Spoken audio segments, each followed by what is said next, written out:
Sir இப்போ நான் வேலைக்கு போறதுனால எங்க அப்பாக்கு ரூபாய் கொடுக்க முடியும்னா என்னால கொடுக்க முடியும். எங்க அப்பாவுக்கு மட்டும் கொடுக்க மாட்டாங்க, அவங்க அப்பாவுக்கு கொடுப்பாங்க. நான் இவர்கிட்ட போயிட்டு எங்க அப்பாவை பார்க்க போறேன், எனக்கு ஒரு 100 ரூபாய் தாங்க, 500 ரூபாய் தாங்கறேன்னா எனக்கு உனக்கு எதுக்கு ரூபாய், நான் வீட்டுக்கு தேவையானதெல்லாம் வாங்கி வைக்கிறதுல பேசாம வீட்டுல இரு, அப்படிலாம் போய் ஒன்னும் கொடுக்க கூடாது அப்படிங்க. அவங்க அப்பா 100 ரூபாய் கேட்பாரு, எதுக்குன்னு கேளுங்க.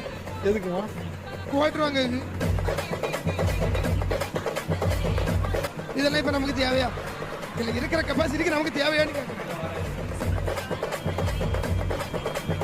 சார் அவர் என்னத்தை வாங்கினாரோ அது ரெண்டாவது, தன்னோட தகப்பனுக்கு நான் கொடுக்கறதுல இது எனக்கு ஒரு சந்தோஷம். அப்ப என்னோட சம்பளத்துல நான் கொடுக்கறதுல உங்களுக்கு என்ன கஷ்டமா இருக்குன்னு நான் கேக்குறேன். எங்கப்பா நீ 150 ரூபாய்க்கு ஓட்டர் கேட்டா கொடுக்க மாட்டேங்க.